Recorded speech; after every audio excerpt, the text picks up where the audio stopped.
क्योंकि हार्ट जो है एक पूरी बॉडी में एक ऐसा ऑर्गन है जिसे कभी आराम नहीं मिलता।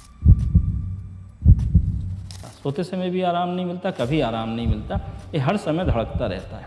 मतलब कुछ बच्चों में आपने सुना ही होगा कि बचपन से ही पैदाइशी बीमारी होती है जिसको हम कंजेनिटल हार्ट डिसीज़ बोलते हैं। हार्ट अटैक का कॉमन सिम्टम क्या होता है? कैसे लोगों को लगता है कि इसको हार्ट अटैक आया है या ये नॉर्मल फेंट होकर के गिरा है? लेकिन 50 के नीचे की हार्ट बीट को एबनॉर्मल माना जाता है और उसमें ECG की जाती है, क्योंकि कभी कभी हार्ट ब्लॉक्स भी होते हैं, कंप्लीट हार्ट ब्लॉक होते हैं या कोई और तरह का हार्ट ब्लॉक हो तो उसमें इस तरह की रेट मालूम। सर, ये एक्चुअल में कोलेस्ट्रॉल होता क्या है और ये हमारे हार्ट को कैसे इफेक्ट करता है? स्टंटिंग जो होती है ये किस कंडीशन में की जाती है? और एक सवाल जो लोग पूछ रहे हैं कि क्या ब्लॉकेज का कोई परसेंटेज होता है? कोई रिस्क भी होती है बाईपास सर्जरी के बाद? हमने ये देखा है कि जिस पेशेंट की विल पावर अच्छी होती है उसकी रिकवरी भी अच्छी होती है। सर, जैसे अपने देश में बात करते हैं तो लिवर ट्रांसप्लांट या किडनी ट्रांसप्लांट बहुत कॉमन है, अब गांव-गांव में भी लोग जानते हैं, but heart transplant is something लोग सुनते हैं तो घबरा जाते हैं। तो जब भी कोई ब्रेन डेड पेशेंट्स कहीं पे किसी भी जगह पे भी ब्रेन डेड डिक्लेयर होता है तो अटेंडेंट से कंसेंट ली जाती है whether they are willing for the transplant और नॉट। जब वो विलिंग हो जाते हैं, जब वो अपनी कंसेंट दे देते हैं तो एक हार्ट, 2 किडनी और एक लिवर, इन 3 चीज़ों का ट्रांसप्लांट के लिए हम निकाल सकते हैं एक पेशेंट में से, बशर्ते वो चारों चीज़ें सही। थोड़ा सा अगर मान के चलें, अगर एवरेज एज एंजियोप्लास्टी की निकालें, average age coronary artery bypass grafting surgery की निकालें तो उसमें 3-4 साल का डिफरेंस। जैसे अभी हम लोग कॉमनली इंटरनेट पे या न्यूज़ में देखते हैं कि यंग एडल्ट्स में भी हार्ट अटैक बढ़ रहे हैं। आपकी प्रैक्टिस में क्या ऐसा हुआ है कि एक्चुअल में बढ़ रहे हैं या चूंकि हम लोग ज़्यादा कनेक्टेड हो गए हैं तो न्यूज़ ज़्यादा वायरल काइंड ऑफ हो जाए?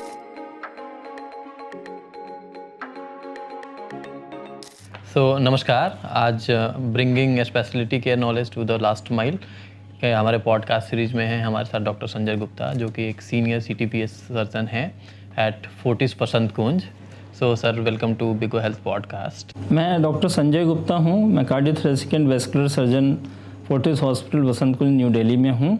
मैं director and head of the department हूँ और heart, blood vessels and lung की बीमारियाँ देखता हूँ। मुख्यतः मेरा काम जो है हार्ट की सर्जरी से संबंधित है। तो सर, एक CTPS सर्जन क्या होता है? CTPS सर्जन, अगर इसकी हम फुल फॉर्म देखें, cardiothoracic and vascular surgery. Cardio means heart, thoracic means lung and vascular means जो खून की नलियाँ होती हैं पूरे शरीर में। तो ये पहले पूरी ट्रेनिंग होती थी कार्डियोथोरेसिक एंड वेस्कुलर सर्जरी की। धीरे धीरे करके स्पेशलिटी ब्रॉडेंड होती गई। तो जो पुराने ज़माने के लोग हैं उनके पास CTPS की डिग्री है। बहुत रिसेंटली लोगों ने ये करना शुरू किया है, ये तीनों स्पेशलिटी को अलग अलग कर दिया है।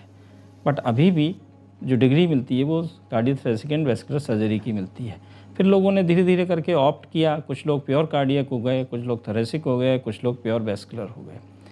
तो हम मेनली कार्डियक सर्जन हैं और थोड़ा थोड़ा portion thorax and vascular surgery भी करते हैं। हम सारे लोग जानते हैं, एक छोटा सा बच्चा भी जानता है कि हार्ट का काम क्या होता है। तो सर, आप थोड़ा डिटेल में बताएंगे कि हार्ट का काम क्या होता है?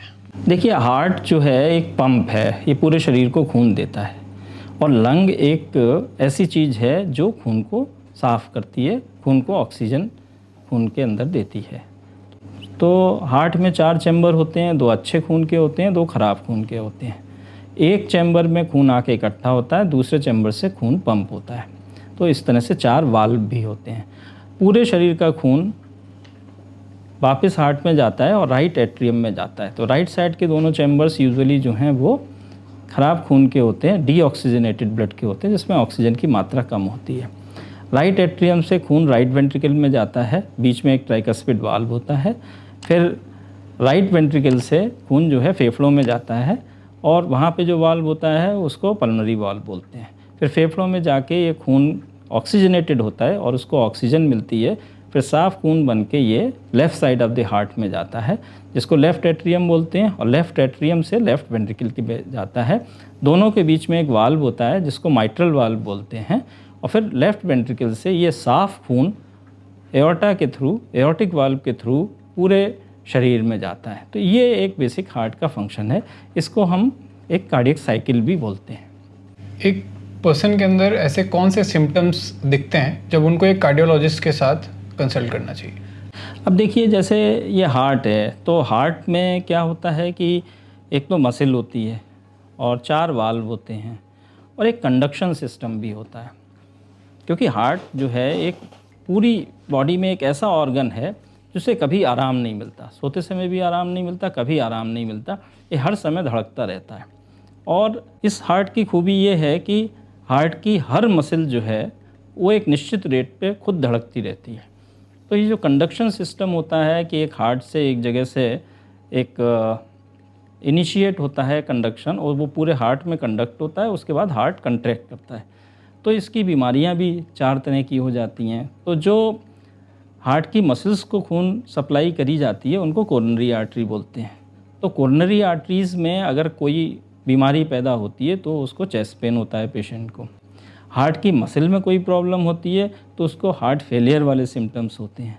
कोरोनरी आर्टरी डिसीज़ के बाद अगर किसी को हार्ट अटैक हो जाता है तो भी हार्ट का फंक्शन ख़राब हो जाता है। क्यों? क्योंकि वो पर्टिकुलर पोर्शन जहाँ पे हार्ट अटैक होता है वहाँ की मसल डेड हो जाती हैं और उस हार्ट का फंक्शन कम हो जाता है। तो पेशेंट के सिम्टम्स होते हैं वो हार्ट फेलियर वाले होते हैं। उन सिम्टम्स में पेशेंट की सांस फूलती है, पैरों में थोड़े बहुत सूजन आ जाती है, जिसको हम पीडल एडिमा बोलते हैं। कंडक्शन सिस्टम अगर ख़राब होता है तो उनकी हार्ट की रिदम ख़राब हो जाती है। जैसे हार्ट जो बीट करता है वो रेगुलर बीट्स पे बीट करता है, 1 2 3 रेगुलर होती है, और जब रिदम डिसऑर्डर होता है तो ये रेगुलरिटी ख़त्म हो जाती है। चौथी चीज़ वो होती है कंजेनाइटल हार्ट डिसीज़। मतलब कुछ बच्चों में आपने सुना ही होगा कि बचपन से ही पैदाइशी बीमारी होती है जिसको हम कंजेनाइटल हार्ट डिसीज़ बोलते हैं। तो कंजेनाइटल हार्ट डिसीज़ में फेमस है ब्लू बेबी सिंड्रोम, जिसमें बचपन से ही पेशेंट या बच्चा जो है वो रोते समय या चीखते समय नीला पड़ जाता है। तो ये सब कंजेनाइटल हार्ट डिसीज़ होती हैं। आपने सुना होगा कि कुछ बच्चों के हार्ट में छेद होता है, कुछ और एबनॉर्मलिटीज़ होती हैं, तो ये कंजेनाइटल हार्ट डिसीज़ होती है। तो इस प्रकार से 4 तरह की डिसीज़ होती है। सो सर, अभी आपने बात करी कि हार्ट अटैक की, जो कि अब आजकल हमारे देश में काफ़ी कॉमन हो रहा है कि हम हर दिन इंटरनेट पे देखते हैं। तो सर, एक हार्ट अटैक का कॉमन सिम्टम क्या होता है? कैसे लोगों को लगता है कि इसको हार्ट अटैक आया है या ये नॉर्मल फेंट होकर के गिरा है? देखिए, हार्ट अटैक में जो है चेस्ट पेन होता है, एक होता है एंजाइना, एक होता है हार्ट अटैक। एंजाइना में चेस्ट पेन जो होता है वो थोड़े समय के लिए रहता है और जब आदमी रेस्ट करने लगता है तो वो पेन सबसाइड कर जाता है। लेकिन हार्ट अटैक में बहुत तेज़ पेन होता है और उसके बाद वो पेन बहुत समय तक कंटिन्यू रहता है, और पेन ख़त्म तब होता है जब उस हार्ट की मसल्स में कुछ जान नहीं रहती। तो चेस्ट पेन जो है वो सबसे बड़ा सिम्टम है। उसके साथ साथ पेशेंट को कभी कभी पसीना आता है, कभी कभी घबराहट होती है, और एट द सेम टाइम उसी समय बहुत ज़्यादा कमज़ोरी होती है। तो ये बात सही है, अगर पेशेंट खड़ा हुआ है और एकदम से हार्ट अटैक हो तो वो गिर सकता है, लेकिन हमेशा पेशेंट गिरे और हार्ट अटैक हो ऐसा नहीं होता। और भी बहुत सारे कारण हैं जिसकी वजह से पेशेंट खड़े खड़े गिर सकता है। तो सर, जब हार्ट अटैक आता है तो हमारे चेस्ट के किस पार्ट में दर्द होता है कि हम समझे कि? देखिए, ऐसे तो मोस्ट कॉमन पार्ट जो है anterior part of the left side of the heart में पेन होता है। यूजुअली ये शोल्डर की तरफ जाता है और शोल्डर से निकल के हाथ की तरफ जाता है। This is a usual pattern. कोई भी दर्द ये चिन से लेके और अम्बलाइकस तक अगर हो तो यहाँ तक के सिम्टम्स हो सकते हैं। कभी कभी हार्ट अटैक का पेन सामने चेस्ट से पीछे की तरफ को भी जाता है। एक कार्डियोलॉजिस्ट और एक कार्डियक सर्जन में क्या डिफरेंस है, और एक पेशेंट किसी डॉक्टर की प्रोफाइल को देख के कैसे आइडेंटिफाई करेंगे कि एक कार्डियोलॉजिस्ट है, कार्डियक सर्जन है? देखिए, कार्डियोलॉजिस्ट एक मेडिसिन की डिग्री है और कार्डियक सर्जन एक सर्जरी की डिग्री है। सो कार्डियोलॉजिस्ट में यूजुअली MBBS करने के बाद, एक MD करने के बाद लोग DM करते हैं, doctorate in medicine in cardiology.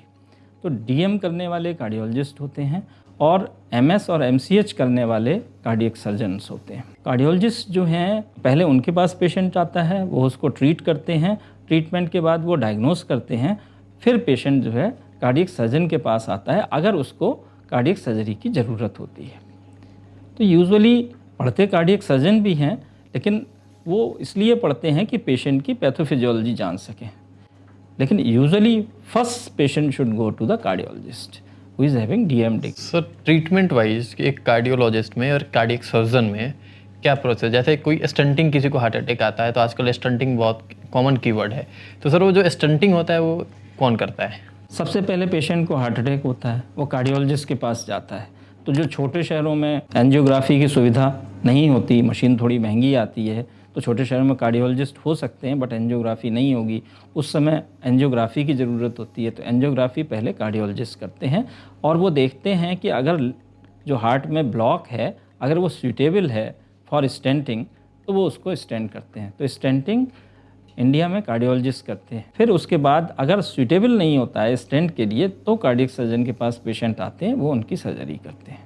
Angiography और एंजियोप्लास्टी, ये दोनों में क्या डिफरेंस? एंजियोग्राफी में हम लोग जिसको डायग्नोस्टिक टेस्ट बोलते हैं, एक डाई या तो रेडियल आर्टरी से या फीमोरल आर्टरी से एक कैथेटर वायर आता है जो हार्ट की जो नसें होती हैं जिनको कोरोनरी आर्टरी बोलते हैं, एक लेफ़्ट साइड में होती है एक राइट साइड में होती है, उन पे एक रेडियो पे एक डाई देते हैं, वो दिखाई देती है, उससे ये पता लगता है कि कहाँ पे ब्लॉकेज है। इसको एंजियोग्राफी बोलते हैं। एंजियोग्राफी में अगर किसी वेसल में कोई डिसीज़ है तो और it is suitable for angioplasty तो उसी समय या अटेंडेंट अगर राज़ी ना हो तो कुछ अगले दिन उसकी एंजियोप्लास्टी या स्टेंटिंग की जाती है। यूजुअली जब पेशेंट को एकदम से हार्ट अटैक होता है तो यही कहा जाता है कि फर्स्ट अटेम्प्ट में विदिन 3 आवर्स एंजियोप्लास्टी या स्टेंटिंग कर देनी चाहिए। तो यूजुअली उसी समय जो है उसकी स्टेंटिंग की जाती है। स्टेंटिंग में क्या करते हैं, एक स्प्रिंग की तरह छोटे छोटे छल्ले टाइप की चीज़ें होती हैं जिसको उसी तार के ऊपर चढ़ा के उसके अंदर बैलून होता है और जहाँ पे ऑब्स्ट्रक्शन होता है वहीं पर उसको स्टेंट को लगा दिया जाता है with the help of the balloon और पेशेंट का जो है वो ब्लड जो है वो स्ट्रीमलाइन कर दिया जाता है, हार्ट की मसल्स को ब्लड जाने लगता है। सर वो बलून क्या होता है? मतलब जो जैसे ये स्प्रिंग है उसके अंदर एक तार जाता है, उसमें एक बैलून होता है जो पिचका होता है।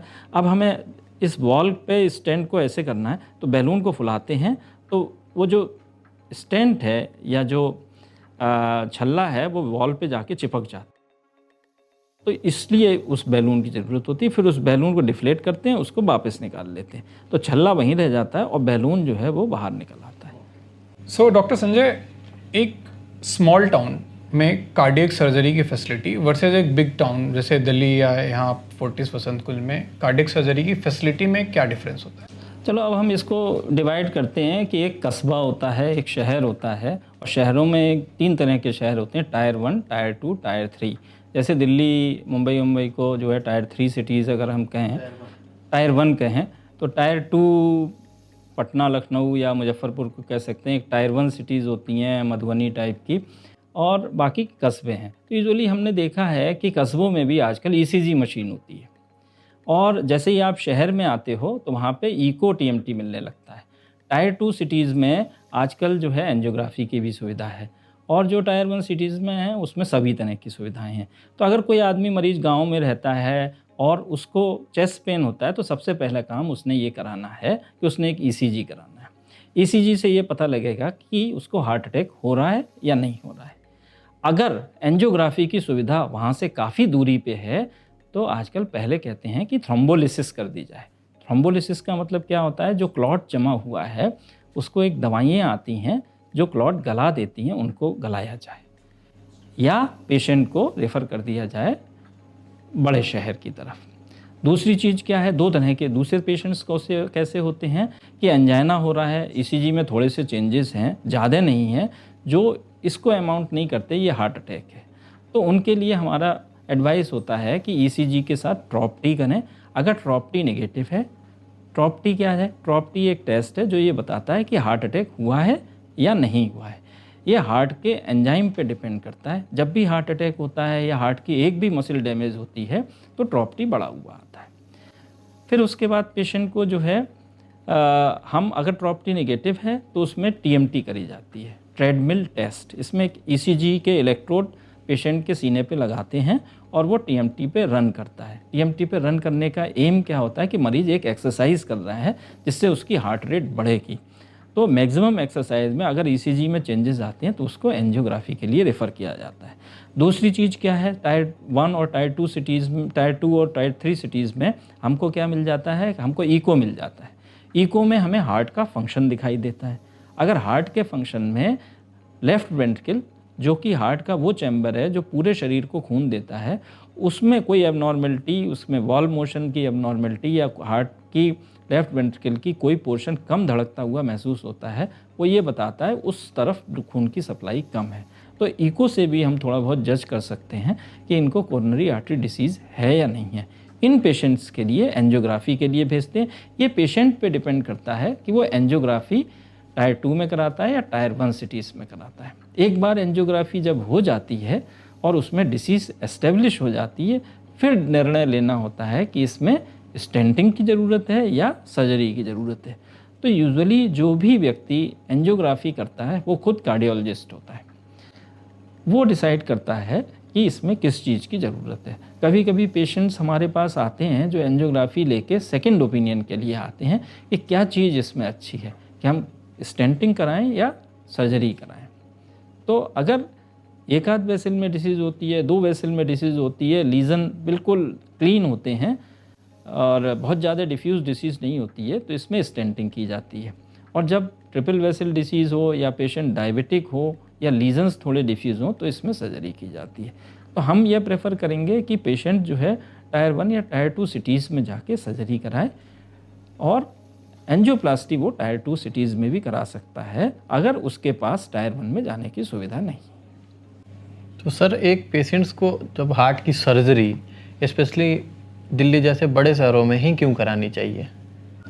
अब रिसेंटली हमने ये देखा है कि थोड़े छोटे शहरों में, जैसे आपके यहाँ पटना में, लखनऊ में, यहाँ भी सुविधाएं हो गई हैं। बड़े शहर में आने से ये होता है कि एक अच्छी सुविधा वाला हॉस्पिटल मिल जाता है जिसमें सारी चीज़ें अवेलेबल होती हैं, मल्टी स्पेशलिटी अवेलेबल होती है। तो वो पेशेंट, जैसे एल्डरली पेशेंट्स हैं, कोमॉर्बिडिटी है, मतलब कुछ और भी बीमारियां हैं, रीनल डिस्फंक्शन है, क्योंकि ये बीमारी जो है वो ओल्ड एज की है। तो ओल्ड एज में समय में बहुत सारी बीमारियां होती हैं, तो ज़्यादा कोमॉर्बिडिटी वाले पेशेंट्स छोटी जगह पे उतने अच्छे रिजल्ट्स नहीं होंगे जितना बड़ी जगह। एक क्लीन कट सर्जरी के रिजल्ट चाहे आप टायर 2 में कराओ या टायर 1 में कराओ, वो सब एक से ही होते हैं। तो सर, एक सवाल है कि एक नॉर्मल पर्सन का हार्ट रेट कितना होता है और एक एबनॉर्मल हार्ट रेट क्या होता है? जैसे कि हम रनिंग करते हैं तो आजकल हर कोई स्मार्ट वॉच पहनता है और वो देखता है कि ड्यूरिंग द रनिंग उनकी हार्ट रेट 180 190 पहुंच गई है, तो क्या उस सिचुएशन में उसको घबराना चाहिए? देखिए, रनिंग में तो हार्ट रेट हमेशा बढ़ती है। जब भी पेशेंट्स कोई एक्सर्शन करेगा तो हार्ट रेट बढ़ेगी। हम लोगों का टीएमटी में दौड़ाने का पर्पज़ भी यही होता है। फिर भी आम आदमी के लिए एक नॉर्मल हार्ट रेट के बारे में पता होना चाहिए। हमारी किताबों के हिसाब से नॉर्मल हार्ट रेट 60 to 90 पर मिनट है। 90 to 100 के बारे में कहीं मेंशन नहीं है कि इसको हम क्या कहेंगे। 100 से 160 के बीच में इसको हम टैकीकार्डिया बोलते हैं, और 160 के ऊपर अगर हार्ट रेट है तो इसको एरिथमिया बोलते हैं। एरिथमिया मतलब एबनॉर्मल हाई रेट। तो इसमें टैकी एरिथमिया होते हैं। टैकी मीन्स ज़्यादा, एरिथमिया मीन्स हार्ट की बीट्स की इरेगुलरिटी। तो जब ज़्यादा इरेगुलरिटी होती है, ज़्यादा की तरफ होती है 160 के ऊपर, तो इसको टैकी एरिथमिया बोलते हैं। और अगर ये 50 से ऊपर होता है तो इसको ब्रेडी एरिथमिया बोलते हैं। ब्रेडी मतलब कम। बहुत सारे एथलीट्स पेशेंट ऐसे भी होते हैं जिनमें जो है वो हार्ट बीट कम होती है। अगर आपको याद हो तो बियॉन बोर्ग करके एक बहुत बड़े टेनिस प्लेयर होते थे, तो उनकी नॉर्मल हार्ट बीट जो है 50 से कम होती थी। फ़ायदा क्या होता है एथलीट्स को, जब ये दौड़ते हैं तो उनकी हार्ट बीट बढ़ के 100 नहीं पहुंचती, तो दे कैन बेटर टॉलरेट। लेकिन 50 के नीचे की हार्ट बीट को एबनॉर्मल माना जाता है और उसमें ईसीजी की जाती है, क्योंकि कभी कभी हार्ट ब्लॉक्स भी होते हैं, कंप्लीट हार्ट ब्लॉक होते हैं, या कोई और तरह का हार्ट ब्लॉक हो तो उसमें इस तरह की रेट मालूम होती है। एक बच्चों में और एक ओल्ड एज में भी हार्ट रेट का कुछ डिफरेंस होता है? जी जी जी। बच्चों में ये 120 140 का हार्ट रेट न्यू बॉर्न में नॉर्मल माना जाता है। जैसे जैसे बच्चा बड़ा होता है और वो एडल्ट के बराबर अटेन करने लगता है, तो कहते हैं प्यूबर्टी के बाद उसका हार्ट रेट और एडल्ट का हार्ट रेट बराबर हो जाता है। प्यूबर्टी की एज रेंज करती है फ्रॉम 12 to 18। 18 के बाद हम, और हमारी संविधान भी उसको एडल्ट मानने लगा है अब।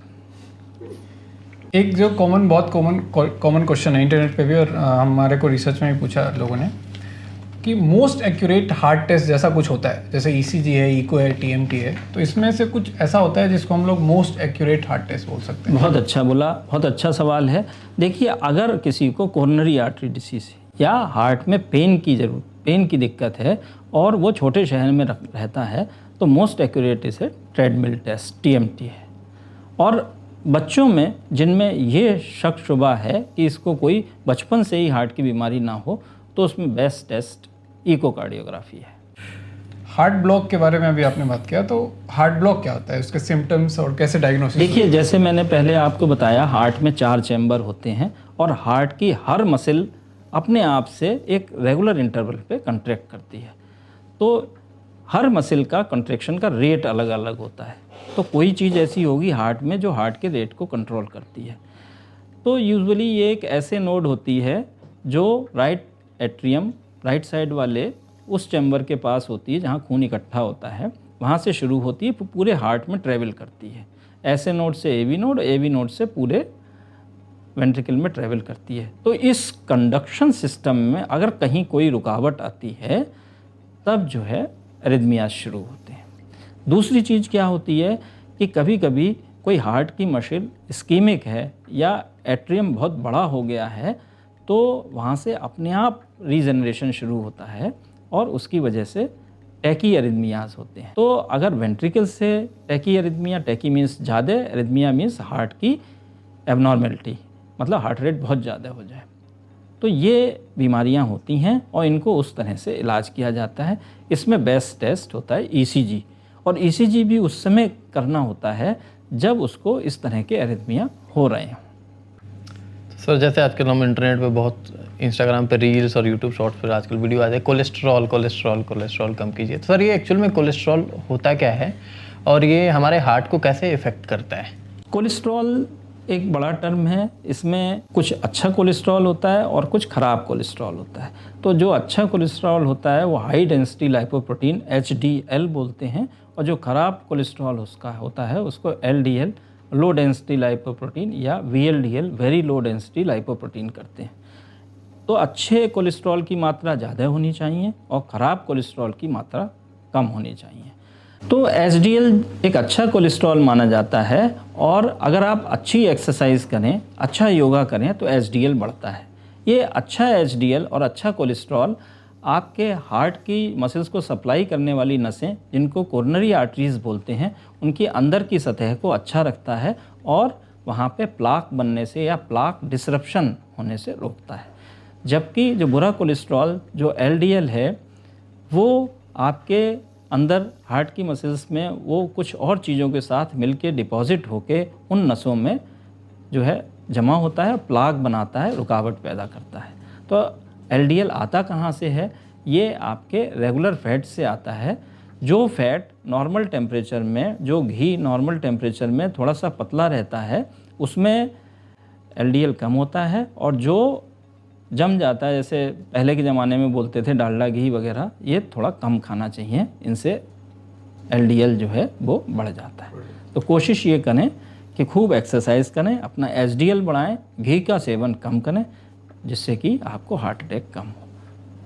कैड के बारे में सर आपने बताया, इसके क्या कॉज होते हैं और कितना कॉमन है ये? देखिए, कोरोनरी आर्टरी डिसीज़ का मतलब क्या है? कोरोनरी आर्टरी उनको बोलते हैं, जैसा कि मैंने पहले भी बताया, कि हार्ट की मसल्स को जो नसें खून सप्लाई करती हैं उनको कोरोनरी आर्टरी बोलते हैं। इनके अंदर डिसीज़ आने को ये बोलते हैं, उसमें रुकावट आए, उसको जो रुकावट आती है उसको साइंटिफिकली प्लाक बोलते हैं। प्लाक के अंदर थोड़े से लिपिड होते हैं, थोड़े फिब्रिनोजन होते हैं, थोड़ी सी प्लेटलेट होती हैं, तो ये प्लाक बनाता है। अब ये क्यों बनता है? इसके लिए रिस्क फैक्टर्स हैं। सबसे बड़ा रिस्क फैक्टर जीन्स हैं, उसके बाद हाइपर कोलेस्ट्रोलीमिया है, कोलेस्ट्रॉल ज़्यादा होना। तीसरा रिस्क फैक्टर जो आजकल की हरी करी बरी वाली लाइफ है वो है। चौथा फैक्टर जो है, जो हम एक्सरसाइज नहीं करते हैं वो है। और इसके अलावा यदि आप स्मोकिंग करते हैं तो भी एक बहुत बड़ा रिस्क फैक्टर है। क्या इसके ट्रीटमेंट्स होते हैं कैड के, और क्या ये रिवर्स किया जा सकता है? देखिए, कैड रिवर्स तो नहीं हो सकता, लेकिन इसके जो रिस्क फैक्टर हैं उनको कंट्रोल किया जा सकता है।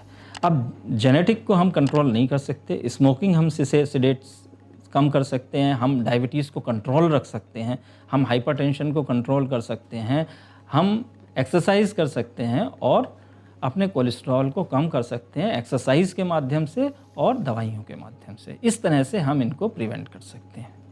तो ये जो है अपने आप में प्रिवेंटिव कार्डियोलॉजी एक अलग ब्रांच बनाई गई है, इसीलिए कि हम आम जनता को एजुकेट करें और इस बीमारी से बचें। तो सर जैसे बात करते हैं किसी पर्सन को मतलब किस कंडीशन में उसको हार्ट सर्जरी की ज़रूरत पड़ती है? अब हार्ट सर्जरी एक कोरोनरी आर्टरी डिसीज़ में एंजियोग्राफी के बाद यदि उसकी जो हार्ट की मसल्स को सप्लाई करने वाली आर्टरीज़ हैं, अगर तीनों आर्टरीज़ में डिसीज़ है, पेशेंट डायबिटिक है, तब उसको coronary artery bypass grafting surgery या हार्ट सर्जरी फ़ायदेमंद होती है। अगर सिंगल वेसल डिसीज़ है तो स्टेंटिंग बेटर होती है। इसके बनिस्बत जो है कुछ वाल्व भी होते हैं, बच्चों की बीमारियां भी होती हैं, उनमें भी हार्ट सर्जरी की ज़रूरत होती है।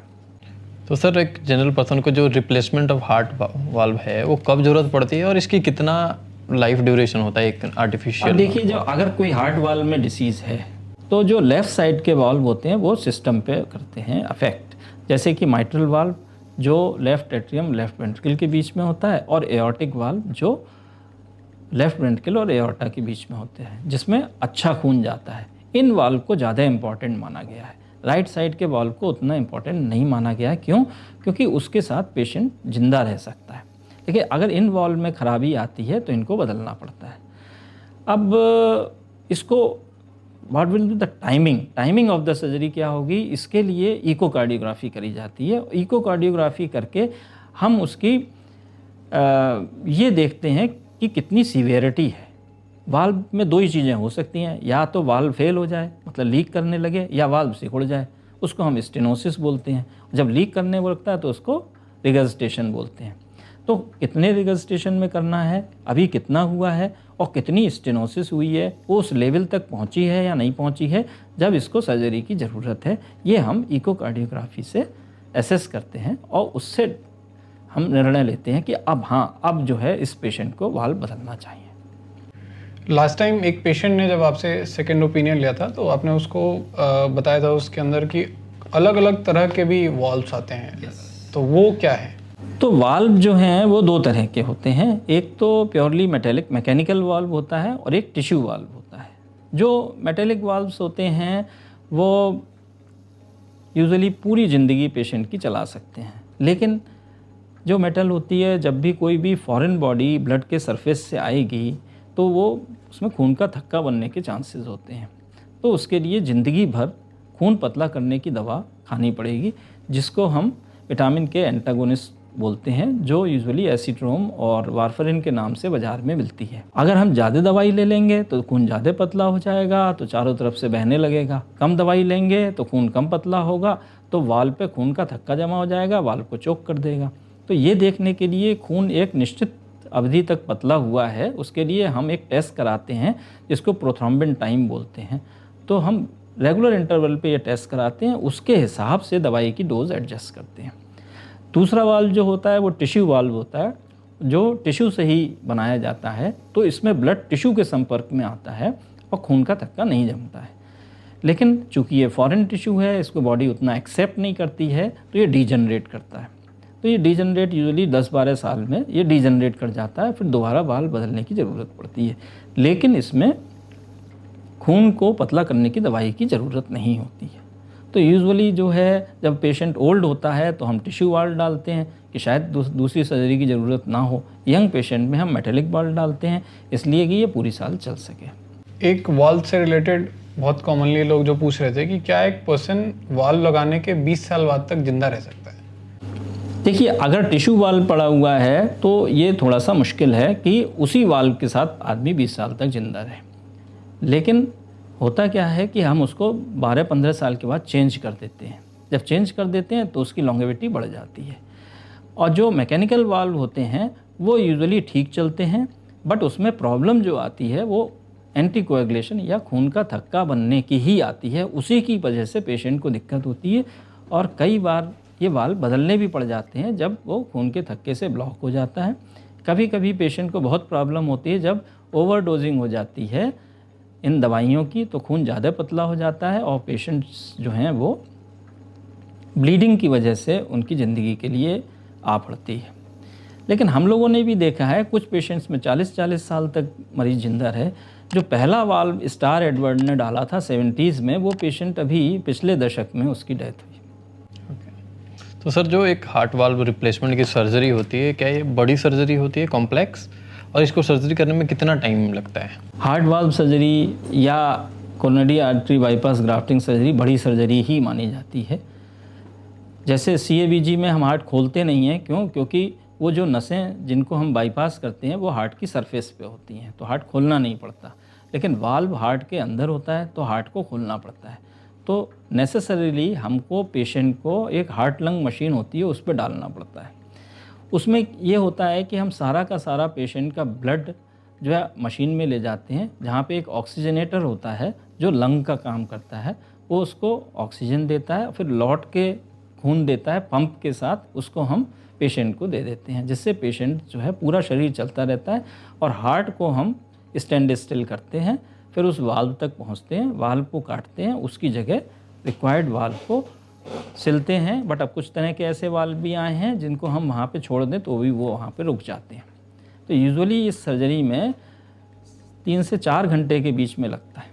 स्टंटिंग जो होती है ये किस कंडीशन में की जाती है? और एक सवाल जो लोग पूछ रहे हैं कि क्या ब्लॉकेज का कोई परसेंटेज होता है कि?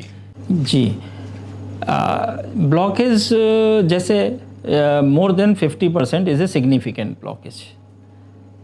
अगर कोई आर्टरी 2 मिलीमीटर की है और वो घट के 1 मिलीमीटर की इफेक्टिव ल्यूमेन रह जाती है तो इसको हम 50% बोलते हैं। बट हम लोगों की क्लिनिकल प्रैक्टिस में यह हम 70% ऑब्स्ट्रक्शन हो तो उसको सिग्निफिकेंट मानते हैं, और 50% ऑब्स्ट्रक्शन को सिग्निफिकेंट मानते हैं।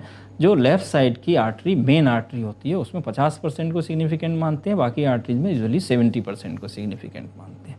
तो इसमें कोई हार्ड एंड फास्ट रूल नहीं है कि उसके देखने के लिए 50% है या 60% है। Anybody can assess. Normal artery से कंपेयर करना होता है, नॉर्मल आर्टरी ऊपर या नीचे होती है और उसमें ब्लॉकेज आप देख सकते हैं। एक है कि जैसे मान लीजिए सर किसी को हार्ट में स्टंटिंग करी गई तो 2-3 सवाल होता है कि पेशेंट के डाउट बेसिकली होता है कि उनको क्या खाना चाहिए, क्या नहीं खाना चाहिए। एक अजीबो सवाल लोगों ने पूछा, क्या इनको नहाना चाहिए या नहीं नहाना चाहिए। दूसरा ये कब कितना चल सकते हैं?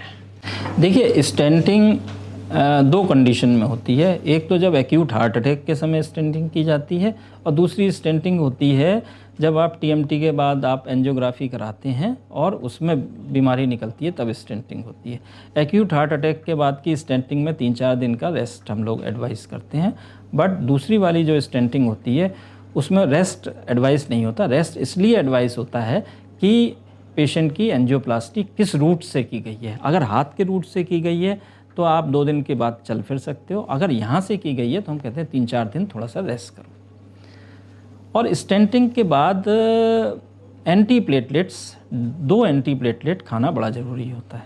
कुछ लोग उसको 3 महीने तक चलाते हैं, कुछ लोग उसको 1 साल तक चलाते हैं। बट इंटरनेशनल स्टैंडर्ड के हिसाब से 3 महीने चलाना बहुत ज़रूरी है। खाने पीने में कोई परहेज़ नहीं होता, नहाने धोने में कोई परहेज़ नहीं होता। अगर जिस जगह से एसेस किया गया है वो ठीक है तो। सर कुछ लोग बोलते हैं कि नहीं हार्ट स्टंटिंग हो गई है, अब आपको 1-2 महीने तक आराम ही करना है, घर पे जब बाहर नहीं निकलना है, तो क्या ये वो बाईपास सर्जरी में होता है 1.5 महीने के लिए, लेकिन स्टेंटिंग में ऐसा कुछ नहीं है। चीज़ वही है, एक्यूट हार्ट अटैक में आपको थोड़ा आराम करना है क्योंकि हार्ट डैमेज हुआ था, उसको रिकवर होने में टाइम लगेगा। बट जो नॉर्मल स्टेंटिंग होती है उसमें उतने आराम की ज़रूरत नहीं होती है। कोई एज लिमिट होती है क्या स्टंटिंग की? पेशेंट की एज लिमिट कुछ होती है क्या? ऐसा एज रिलेटेड नहीं है, ये लीजन रिलेटेड ज़्यादा है कि हार्ट में रुकावट किस तरह की है। एक सवाल और भी इंटरनेट पे लोग पूछ रहे हैं कि अगर किसी के हार्ट के अंदर स्टंट डला हुआ है तो क्या सोने के टाइम पे उनको कुछ पर्टिकुलर सोने के टाइम में कोई फ़र्क नहीं पड़ता, नहीं, कैसे किसी भी भी सो पोजीशन सकते में हैं, वो किसी भी पोजीशन में सो सकते हैं। ठीक है। तो सर कौन सी ऐसी कंडीशंस होती हैं कि जिसमें बाईपास सर्जरी की या ओपन हार्ट सर्जरी की ज़रूरत पड़ती है? तो ये जो हमने डिस्कस किया, अगर वाल्व ख़राब है और यदि बाईपास सर्जरी करनी है, इतने लीजन्स हैं कोरोनरी आर्टरी डिसीज़ में कि बाईपास सर्जरी की ज़रूरत है, या कोई बचपन की बीमारी है, कंजेनाइटल हार्ट डिसीज़ है, तो इन कंडीशन में हार्ट की सर्जरी की ज़रूरत है। सर बेसिकली बाईपास सर्जरी में और ओपन हार्ट सर्जरी में हम डॉक्टर्स करते क्या है? देखिए, बाईपास सर्जरी में जैसे कि मैंने बताया कि उन नसें जो कि हमने बाईपास करनी है वो हार्ट की सरफेस के ऊपर होती हैं, तो उसमें हार्ट खोलना नहीं पड़ता। बट धड़कते हुए हार्ट पे थोड़ा सा करना मुश्किल होता है। बट आज की तारीख में हम लोग ये बीटिंग हार्ट पे, धड़कते हुए हार्ट पे भी सर्जरी करते हैं। उसके लिए एक डिवाइस आई हुई है, उस डिवाइस को लगाते हैं तो वो पर्टिकुलर 1 इंच का पोर्शन जो है थोड़ा सा इमोबाइल हो जाता है। जहाँ पे हमने वेसल में ग्राफ्टिंग करनी है तो वो हम ग्राफ्टिंग कर सकते हैं। ये जो सर्जरी होती है बाईपास सर्जरी, कितने लंबा रहता है, कितने दिनों तक पेशेंट को एडमिट रहना होता है इसके लिए? देखिए ये चाहे बाईपास सर्जरी हो या दूसरी हार्ट वाल्व की सर्जरी हो, hospital stay usually 6 to 7 days होता है और करीब 3 दिन पेशेंट को आईसीयू में रहना होता है। उसके बाद पेशेंट्स वार्ड में शिफ्ट होते हैं और छुट्टी के समय वो अपना काम खुद करने लायक हो जाते हैं। सर कोई रिस्क भी होती है बाईपास सर्जरी के बाद? बिल्कुल, डेफिनेटली बाईपास या सर्जरी ड्यूरिंग द सर्जरी और during the surgery and after the surgery तो रिस्क होती है। पहले के ज़माने में रिस्क बहुत ज़्यादा होती थी, before this 2000, before this century. धीरे धीरे करके रिस्क कम होना शुरू हुआ है क्योंकि हमारी बेटर अंडरस्टैंडिंग हो गई है, इक्विपमेंट्स बेटर आ गए हैं, इंस्ट्रूमेंट्स बेटर आ गए हैं, फैसिलिटीज़ बेटर हो गई हैं। अंडरस्टैंडिंग ऑफ द पैथोफिजियोलॉजी, मतलब ये सोचने की अंदर हार्ट शरीर में क्या हो रहा है, वो पर्टिकुलर स्पेशलिटी डेवलप हो गई है। पहले हम लोग ही बाईपास सर्जरी के बाद पेशेंट्स देखते थे, अब क्रिटिकल केयर डेवलप हुई है, वो लोग पेशेंट देखते हैं, उनको नॉलेज बॉडी के अंदर क्या क्या चीज़ें हो रही हैं उसकी ज़्यादा हो गई हैं।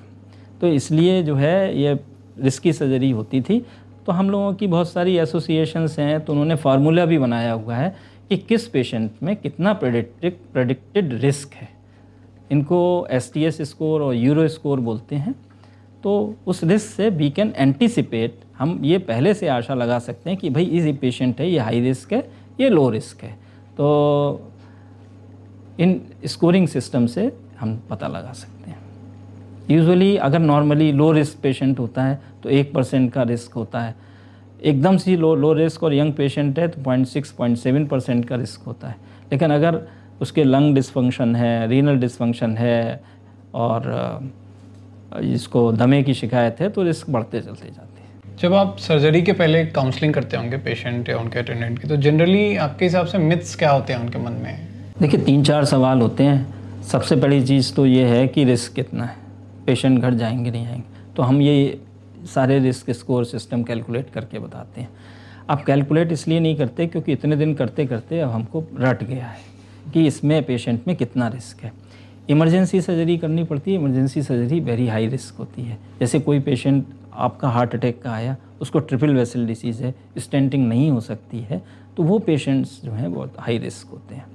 तो पहला सवाल उनका होता है रिस्क कितना है, फिर दूसरा सवाल होता है कितने दिन आप रखेंगे हॉस्पिटल में, फिर तीसरा सवाल होता है ब्लड कितना लगेगा। तो यूजुअली हम अपनी सेटिंग में 2 यूनिट ब्लड में कर देते हैं, बट यूजुअली 4-5 यूनिट ब्लड लोग अरेंज कराते हैं। फिर तीसरा सवाल होता है छुट्टी कब होगी और छुट्टी के समय हमारे पेशेंट कैसे होंगे। तो यूजुअली जो डिस्चार्ज होते हैं तो वो अपना काम खुद कर लेते हैं। अपना काम करने का मतलब होता है कमरे में रहेंगे, बाथरूम में जाएंगे, अपना खाना खुद आके खाएंगे, लेकिन आपके लिए कुछ प्रोडक्टिव नहीं कर सकते। हार्ट सर्जरी में ये है कि वो हार्ट सर्जरी के 3 दिन के बाद लैपटॉप पे तो काम कर सकते हैं, बट मैनुअल वर्क या आने जाने का काम नहीं कर सकते। यूजुअली 1.5 महीना उनको लगता है पूरा सही होने में। एक सर एक कॉमन मिथ जो लोग हमारे से पूछते हैं हमारे हेल्पलाइन पे, हमारे ऐप के सेक्शन में, कि जिनकी भी हार्ट या स्टेंटिंग हुई है या हार्ट सर्जरी हुई है, क्या उनको हमारे को किसी पर्टिकुलर बात को लेकर के सोचने देना है या नहीं, या उनको हमेशा खुश रखना है? एक बार हार्ट सर्जरी हो जाए उसके बाद जो है उस तरह के रिस्क कम हो जाते हैं, लेकिन उनको शांत करना बड़ा ज़रूरी होता है कि आपकी ये जो आपकी जो चिंताएं हैं ये आधारहीन हैं, ऐसा कुछ नहीं होने वाला। ये बहुत ज़रूरी होता है। इसको हम लोग बोलते हैं positive attitude to the patient. हमने ये देखा है कि जिस पेशेंट की विल पावर अच्छी होती है उसकी रिकवरी भी अच्छी होती है, क्योंकि पेशेंट हम दवाई दे सकते हैं, मरीज़ को खुद सही होना है, खुद रिहेबिलिटेट करना है, ज़मीन से बिस्तर से ज़मीन पे आना है, पैदल चलना है, अपना काम खुद करना है। तो सर एक नेक्स्ट सवाल था कि एक हार्ट वाल्व लीकेज का सिम्टम क्या होता है और ये कितना रिस्की होता है? देखिए अच्छा सवाल है। हार्ट वाल्व लीकेज जो है यूजुअली जैसे कि मैंने कहा कि लेफ़्ट साइड वाले वाल्व हम देखते हैं, तो लेफ़्ट साइड में 2 वाल्व होते हैं, एक माइट्रल होता है, एक एओर्टिक होता है। तो माइट्रल वाल्व में मेन सिम्टम होता है ब्रेथलेसनेस, कि सांस फूलती है बहुत तेज़ी से, फिर लेटर स्टेजेस में आदमी लेट नहीं पाता, बैठ के ही सांस लेता है। दूसरा क्या होता है कि हार्ट से जो है खून निकलना कम हो जाता है, उसमें वीकनेस बहुत आ जाती है। एओर्टिक वाल्व में भी सिम्टम्स जो हैं, सांस फूलना भी होता है, बट एओर्टिक वाल्व में एक सिम्टम होता है कि चेस्ट पेन होता है। तो ये चेस्ट पेन है तो एंजाइना ही, बट इसमें जो है कोरोनरी आर्टरी डिसीज़ नहीं होती, ये हार्ट वाल्व की तरह से होता है। और जब सांस फूलती है, ये होता है एक सिनकपी टाइप की भी होती है कि खून कम गया ब्रेन में और चक्कर आ गया। तो ये सिम्टम जो है वो एओर्टिक वाल्व का है। और ये कितना सीरियस है? एओर्टिक वाल्व में ये सिम्टम्स बहुत सीरियस हैं। यूजुअली एओर्टिक वाल्व पकड़ा जाता है किसी और वजह से, इकोकार्डियोग्राफी हुई, पेशेंट को सिम्टम होते ही नहीं है, और जब होने लगते हैं खासतौर से सांस फूलना, तो ऑलरेडी पेशेंट थोड़ा लेट हो चुका है। ट्रीटमेंट प्लान क्या होता है जनरली? क्या इसमें सर्जरी ही होती है? देखिए, वाल्व डिसीज़ में, माइट्रल वाल्व में अगर स्टेनोसिस है तो ये लोग बैलून करते हैं, ये भी ट्रीटमेंट है स्टेनोसिस का। बट एक आध बार आप बैलून करा सकते हो, अल्टीमेटली वाल्व को बदलना ही पड़ता है। ओके, तो लीकी वाल्व है तो उसको लीकी वाल्व में कुछ नहीं कर सकते, उसको तो बदलना ही है। कुछ लोग जो हैं इसमें रिपेयर भी करते हैं, माइट्रल वाल्व में कुछ लोग रिपेयर भी करते हैं, जिसमें प्योरली स्टेनोसिस हो या लीक थोड़ा कम हो। एक कॉमन सवाल बहुत लोग ये इससे रिलेटेड पूछ रहे हैं कि क्या नेचुरली इसको फिक्स किया जा सकता है? केवल एक तरह का वाल्व होता है जिसमें माइट्रल वाल्व प्रोलैप्स होता है, उसको रिपेयर किया जा सकता है, तो रिपेयर करके वो नॉर्मल हो जाता है और 5-7 साल चल सकता है। बट धीरे धीरे करके उसमें और डिसीज़ बनती है, फिर उसको बदलना पड़ता है। सर, एक अरिथमिया क्या होता है और उसके क्या लक्षण होते हैं? देखिए, हार्ट की जो रिदम है, जो हार्ट की बीट करने की गति है, वो गड़बड़ हो जाए, उसको एरिथमिया बोलते हैं। तो ये एरिथमिया 2 तरह के होते हैं, एक तो हार्ट की गति बढ़ जाए, एक हार्ट की गति बहुत कम हो जाए। तो 160 के ऊपर हो जाती है तो इसको टैकीआरिथमिया बोलते हैं, और 60 के नीचे आ जाए तो इसको ब्रेडीआरिथमिया बोलते हैं। और ये कितना सीरियस कंडीशन है? देखिए, अब जो हार्ट की गति तेज़ होती है तो वो 2 तरह से तेज़ हो सकती है। एक तो राइट एट्रियम और एक वेंट्रिकुलर टेकिकार्डिया होता है और एक एट्रियल टेकिकार्डिया होता है। तो जो हार्ट की रिदम अगर वेंट्रिकल से निकल रही होती है, दैट इज़ वेरी डेंजरस, क्योंकि उसका ट्रीटमेंट जो है शॉक होता है। और जो एट्रियल टेकिकार्डिया होता है, जिसमें हार्ट की गति 160 से ऊपर हो जाती है, वो जान के लिए उतनी खतरनाक नहीं होती है, लेकिन उसका ट्रीटमेंट कराना चाहिए। सर, जो एरिथमिया है उसका कोई एसिडिटी या डाइजेस्टिव इशू से भी कोई रिलेशन है क्या? Acidity, digestive issue rarely they can precipitate the arrhythmia. अगर उस व्यक्ति को पहले से एरिथमिया होते रहते हैं, जिसको हम लोग बोलते हैं पैरोक्सिस्मल एट्रियल टेकिकार्डिया, पैरोक्सिज्म में होते हैं, उसमें acidity may can precipitate, but very rare.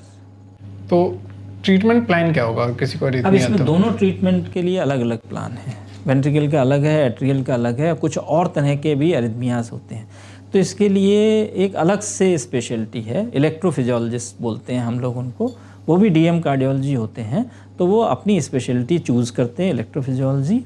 उसमें पहले पेशेंट को बुलाते हैं और एक इलेक्ट्रोफिजियोलॉजिकल स्टडी करते हैं। उस स्टडी से वो एरिथमिया प्रोड्यूस करते हैं और वो आइडेंटिफाई करते हैं कि ये कहाँ से शुरू हो रहा है। वो पर्टिकुलर जगह जहाँ से एरिथमिया शुरू हो रहा होता है, उसको एब्लेट कर देते हैं। तो वो करीब करीब परमानेंट टाइप की थेरेपी हो जाती है, थोड़ी बहुत दवाइयाँ चलती रहती हैं। किस कंडीशंस में इवेंचुअली पेशेंट को हार्ट ट्रांसप्लांट की ज़रूरत पड़ती है? हार्ट ट्रांसप्लांट की ज़रूरत तब होती है जब पेशेंट का हार्ट का फंक्शन इतना कम हो जाए कि वो अपना रूटीन काम ना कर पाए, हमेशा बिस्तर पे लेटा ही रहे। जैसे हार्ट का नॉर्मल फंक्शन 60% होता है, वो 20% हो जाए, या बच्चों में इस तरह की कंजेनाइटल हार्ट डिसीज़ हो जाए जो सर्जरी से, रिकरेंट सर्जरी से सही ना हो, तो वो पेशेंट्स जो हैं वो हार्ट ट्रांसप्लांट के लिए उपयुक्त होते हैं। सर, जैसे अपने देश में बात करते हैं तो लिवर ट्रांसप्लांट या किडनी ट्रांसप्लांट बहुत कॉमन है, अब गांव-गांव में भी लोग जानते हैं, but heart transplant is something लोग सुनते हैं तो घबरा जाते हैं। तो सर, इसके बारे में थोड़ा। अब एक्चुअली हार्ट ट्रांसप्लांट भी उतना अनकॉमन नहीं रहा। हमारे दिल्ली में 3-4 जगह रेगुलरली हो रहा है। आरआर में होता है, एम्स में होता है, प्राइवेट सेक्टर में हमारे एस्कॉर्ट्स में होता है, अपोलो में भी होता है। अपोलो में उन्होंने अभी 8-9 महीने पहले एक बच्ची का भी हार्ट ट्रांसप्लांट किया है। एफएमआरआई में भी ट्रांसप्लांट किए गए हैं। तो अब उतना अनकॉमन नहीं रहा है। सबसे ज़्यादा हार्ट ट्रांसप्लांट इस समय चेन्नई में हो रहे हैं। तो सर, वो हार्ट जो दूसरा जो ट्रांसप्लांट किया जाता है वो कहाँ से लाया जाता है? ब्रेन डेड पेशेंट का होता है या? एक्चुअली ये ब्रेन डेड पेशेंट्स होते हैं तो हमने एक संस्था बनाई है नोटो। तो जब भी कोई ब्रेन डेड पेशेंट्स कहीं पे किसी भी जगह पे भी ब्रेन डेड डिक्लेयर होता है तो अटेंडेंट से कंसेंट ली जाती है whether they are willing for the transplant और नॉट। जब वो विलिंग हो जाते हैं, जब वो अपनी कंसेंट दे देते हैं, तो एक हार्ट, 2 किडनी और एक लिवर, इन 3 चीज़ों का ट्रांसप्लांट के लिए हम निकाल सकते हैं एक पेशेंट में से, बशर्ते वो चारों चीज़ें सही हो। फिर नोटो डिसाइड करता है कौन सी चीज़ कहाँ पे जाएगी। एक वेटिंग लिस्ट बनी होती है, वो नोटो के पास होती है। नोटो विल डिसाइड, नोटो ये निश्चित करता है कौन सी चीज़ कहाँ जाएगी। फिर उस पर्टिकुलर हॉस्पिटल को इन्फॉर्म करते हैं, वहाँ से निकालने वाली टीम, ऑर्गन रिट्रीवल वाली टीम चलती है, वो निकालती है और फिर उसके बाद डेस्टिनेशन पे पहुँचते हैं। और सर ये कितना सक्सेसफुल है हार्ट ट्रांसप्लांट और हार्ट कॉस्ट ट्रांसप्लांट- कितना अप्रोक्सीमेटली आता हार्ट होगा? ट्रांसप्लांट प्राइवेट सेक्टर में रफली मान के चलिए इट इज़ नियरली 20 lakhs, क्योंकि इसमें जो है हार्ट रिट्रीवल की टीम भी जाती है, कभी कभी बहुत दूर जाना पड़ता है, फिर हार्ट को लेके आना पड़ता है, फिर ग्रीन कॉरिडोर बनता है, उसमें ज़्यादा खर्चा आता है। एक बार आ जाता है फिर लग जाता है, फिर थोड़े से रेगुलर एक्सपेंसेस होते हैं, क्योंकि दूसरे आदमी का हार्ट होता है तो उसके लिए कुछ ऐसी दवाइयाँ दी जाती हैं कि बॉडी दूसरे के हार्ट को एक्सेप्ट करे।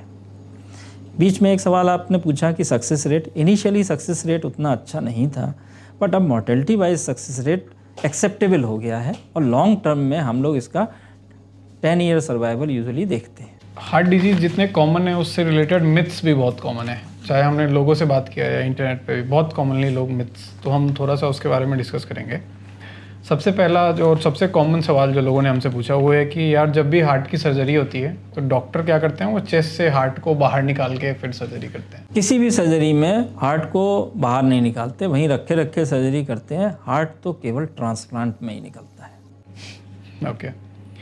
दूसरा है कि हार्ट सर्जरी अगर हम लोग करते हैं, मतलब जिसकी हार्ट सर्जरी होती है उसकी फिर स्ट्रोक के चांसेस बढ़ जाते हैं, ऐसा है? देखिए, जो केवल इस स्ट्रोक के चांसेस को हम लोगों ने देखा जो coronary artery bypass grafting surgery में, तो पहले फर्स्ट ईयर में करीब 1.5 to 2% का स्ट्रोक रेट था। अब हम लोग ये सोचते हैं वेदर ये स्ट्रोक रेट सीधे हार्ट की सर्जरी से रिलेटेड है या पेशेंट की एज के हिसाब से है। स्ट्रोक रेट होता है बट उतना कॉमन नहीं होता। फिर भी हम एक कैरोटिड डॉपलर करा के रखते हैं। ये आर्टरीज जो ब्रेन को सप्लाई करती हैं, इनका डॉपलर करा के रखते हैं। अगर ये बहुत ज़्यादा डिसीज़ होती है तो इनको पहले ट्रीट करते हैं, फिर हम बाईपास सर्जरी करते हैं। तो सर एक कॉमन मिथ्स है कि क्या मैं हार्ट सर्जरी के बाद, कोई भी पर्सन 6 वीक्स के बाद क्या वो ड्राइविंग कर सकता है या नॉर्मल लाइफ में आ सकता है वापस के? देखिए, नॉर्मल लाइफ बाकी सब शुरू हो जाती है, लेकिन ड्राइविंग के लिए हम थोड़ा सा और टाइम लेते हैं। क्यों? क्योंकि जो सडन ब्रेक के बाद इंजरी होती है, स्टीयरिंग व्हील इंजरी, वो थोड़ी सी सीरियस होती है। वैसे आदमी 1.5 महीने के बाद ड्राइव कर सकता है, बट कोई जानता नहीं कि वो कब सडन ब्रेक मारेगा ड्राइविंग में, स्टीयरिंग में। और सर एक और मिथ है कि जो एंजियोप्लास्टी होती है वो सर्जरी से सेफर है क्या? देखिए, सिंगल वेसल डिसीज़ है और सब कुछ ठीक ठाक है तो एंजियोप्लास्टी इज़ सेफ़र। बट वो पेशेंट्स का कोहार्ट जिनकी सर्जरी की जाती है, उन पेशेंट्स में अगर आप एंजियोग्राफी करेंगे तो रिस्क एंजियोप्लास्टी में ज़्यादा होगा। लेकिन वो पेशेंट्स जिनमें आप कर सकते हैं उनमें सर्जरी से कम रिस्क होगा। क्या ऐसा है कि जो हार्ट सर्जरी है वो मोस्टली ओल्डर एडल्ट्स में ही ज़्यादा होती है? एक्चुअली अगर हम मीन एज निकालें तो जो हमारे सेटअप में है वो coronary artery bypass grafting surgery की मीन एज 62 ईयर्स आती है। विदेशों में ये मीन जो है करीब 66-67 आता है, यूरोपियन कंट्रीज़ का डाटा है। और वाल्व सर्जरी इंडिया में यंग पेशेंट में ज़्यादा होती है, क्योंकि हमारे यहाँ एक एक्यूट रूमेटिक फीवर होता है, वो गाँव में बच्चों में पहले ज़्यादा होता है, उसके बाद जो है माइट्रल वाल्व डिसीज़ होती है। जो एओर्टिक वाल्व डिसीज़ होती है वो डिजनरेटिव प्रोसेस है, तो वो एल्डरली में ही होता है, यूजुअली मोर देन 60 ईयर्स के बाद ही होता है। तो थोड़ा सा अगर मान के चलें, अगर एवरेज एज एंजियोप्लास्टी की निकालें, average age coronary artery bypass grafting surgery की निकालें, तो उसमें 3-4 साल का डिफरेंस आता है। जैसे अभी हम लोग कॉमनली इंटरनेट पे या न्यूज़ में देखते हैं कि यंग एडल्ट्स में भी हार्ट अटैक बढ़ रहे हैं। आपकी प्रैक्टिस में क्या ऐसा हुआ है कि एक्चुअल में बढ़ रहे हैं, या चूंकि हम लोग ज़्यादा कनेक्टेड हो गए हैं तो न्यूज़ ज़्यादा वायरल काइंड ऑफ हो जा रही है? दोनों ही चीज़ें हैं। एक तो प्रेजेंट डे यूथ जो है वो ये हार्ट की डिसीज़ को प्रिवेंट करने वाली चीज़ें ज़्यादा नहीं कर पाते। एक्सरसाइज की कमी है, स्मोकिंग देखने में तो कम लगती है बट एक्चुअली ये स्मोकिंग बढ़ गई है। दूसरा एक फैमिली हिस्ट्री होती है जिसको जीन्स कहते हैं, तो वो लोगों को एक प्रिवेंटिव हेल्थ चेकअप की तरफ जाना चाहिए। अपना कोलेस्ट्रॉल का लेवल, डायबिटीज़, हाइपरटेंशन, अच्छी सी एक्सरसाइज और ज़िंदगी में हरी करी वरी से बचें तो ये चीज़ रोकी जा सकती है। तो डॉक्टर संजय, सपोज करते हैं कि एक छोटे शहर में या कोई गांव में रहने वाले पेशेंट को उनके कार्डियोलॉजिस्ट ने बोला है कि आपको अब किसी हार्ट सर्जरी के लिए जाना है, तो वो अपने ट्रीटमेंट जर्नी को कैसे नेविगेट करेंगे? वो देखिए, अगर किसी छोटे शहर में कोई कार्डियोलॉजिस्ट बोलता है कि आपको जाना है और आपने ये देखना है कि मुझे कहाँ जाना है, तो इस तरह की जो संस्थाएं हैं ये आपको कई लेवल पे कभी कभार हेल्प कर देती हैं। कैसी हेल्प कर देती हैं? टेली कंसल्टेशन कराएंगी, आपको फैसिलिटेट भी करेंगी और आपकी जो है कंसर्न सर्जन या कंसर्न कार्डियोलॉजिस्ट से बात भी करा सकती हैं और ट्रांसपोर्ट में भी कभी कभी अच्छी हेल्प कर देती हैं। तो इस तरह की संस्थाओं का यूज़ करें या कुछ और तरह का यूज़ करें, ये आप पे निर्भर करता है। लेकिन जो कुछ भी हो, ज़रूरी ये है कि पेशेंट सही होना चाहिए और उसके लिए आदमी को सब चीज़ों की हेल्प लेनी चाहिए। तो एग्जैक्टली सर, जैसे आपने राइटली पॉइंट आउट किया कि पेशेंट सही होना चाहिए, तो हमारा भी मकसद वही है कि जो हमारे देश की 70% आबादी जो गांव में रहती है उसको हम सही डॉक्टर के द्वारा सही इलाज, जो गांव में एकदम बिल्कुल लास्ट पर्सन बैठा है, उसको पहुंचा सकें। तो इसीलिए सर हम डॉक्टर्स का भी सिलेक्शन बड़ा क्यूरेटेड करते हैं, स्पेशली इन सर्जरी के केस में या सुपर स्पेशलिस्ट के केस में। तो अगर आपको हार्ट से रिलेटेड कोई भी परेशानी है तो आप मतलब डॉक्टर संजय के साथ या हमारे बिगो हेल्थ ऐप पे और भी डॉक्टर्स और सर्जन्स के साथ कंसल्ट कर सकते हैं और अपना सही इलाज करा सकते हैं। एक कार्डियक सर्जन बनते कैसे हैं? Very difficult question. Cardiac surgeon एक बहुत लॉन्ग जर्नी होती है। सबसे पहले आपको MBBS एंट्रेंस देना होता है। MBBS के बाद आपको 2 तरीके हैं, या तो आप मास्टर ऑफ सर्जरी करके MS करके आइए या सीधे DNB कार्डियक सर्जरी के प्रोग्राम में जाइए। Master of surgery takes about 3 years and उसके बाद फिर आप MCH के लिए सेलेक्ट हुई है सुपर स्पेशलिटी नीट में, और 3 साल की मास्टर ऑफ सर्जरी होती है। और कार्डियक सर्जरी केवल एक ऐसी स्पेशलिटी है जिसमें आप डिग्री लेने के बाद भी इस लायक नहीं होते हो कि आप कार्डियक सर्जरी कर सको। तो 3-4 साल आपको बिताने ही होते हैं किसी और अच्छे कार्डियक सर्जन के साथ और किसी अच्छे इंस्टीट्यूट में जहाँ पे ज़्यादा काम हो रहा हो। उसके बाद आप इस लायक हो पाते हो कि आप इंडिपेंडेंट कार्डियक सर्जन बन सकते हो। तो it's always a long journey and some sleepless night during the training period.